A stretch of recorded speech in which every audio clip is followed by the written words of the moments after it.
நம்ம cine industries ஆக்டர்ஸோட ஃபேவரட்டான spot இப்போ நம்ம ஈரோட்டில் வந்துருச்சா?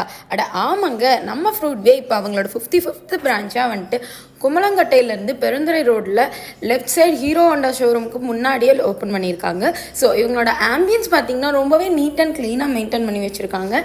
நிறைய புக்ஸ் எல்லாம் இருந்துச்சு, டைம் போகிறதே தெரியாமல் இருக்குது. ஸோ நம்ம இவங்கள்ட்ட spicy chicken loaded fries, barbecue wings and அது கூடவே வந்துட்டு ஷெரட் சிக்கன் சாண்ட்விச் எல்லாம் ட்ரை பண்ணி பார்த்துருந்தோம். இதோட டேஸ்ட் எல்லாம் சூப்பராகவே இருந்தது. அண்ட் இவங்க இதுக்கான கொடுக்குற காம்ப்ளிமெண்ட்ரியான ஃப்ரெஞ்ச் ஃப்ரைஸ் வந்துட்டு அட்டகாசமாக இருந்தது. அண்ட் நெக்ஸ்ட் வந்துட்டு பார்த்திங்கன்னா இவங்கள்ட்ட fish and chips, egg paratha ரோல்லாம் ட்ரை பண்ணி பார்த்துருந்தோம். அதோட டேஸ்ட்டுமே வந்துட்டு சூப்பராகவே இருந்தது, யூனிக்காகவும் இருந்தது. அண்ட் நெக்ஸ்ட்டு பார்த்திங்கன்னா இவங்க 4 ரெஃப்ரெஷ்மெண்ட் ஷார்ட்ஸ் வந்து கொடுத்துருந்தாங்க. இது வந்துட்டு 0 சுகர் அண்ட் 0 வாட்டரில் இருந்தது. அண்ட் அனிருத்தோட ஃபேவரட்டான ராஸ்பெரி அப் ட்ரை பண்ணி பார்த்துருந்தோம், அட்டகாசமாக இருந்தது டேஸ்ட் வைஸ். அண்ட் நெக்ஸ்ட் பார்த்தீங்கன்னா இவங்களோட tropical smoothie bowl and gulab jamun falooda and dry fruit டெக்கோராவோட கம்ப்ளீட் பண்ணிட்டோம். ஸோ நீங்கள் யாராவது இன்சைட் பண்ணிங்கன்னா ட்ரை பண்ணி பாருங்கள். அப்படியே நீ வீச்சில் ஃபாலோ பண்ணிக்கோங்க மக்களே. Tata, bye bye.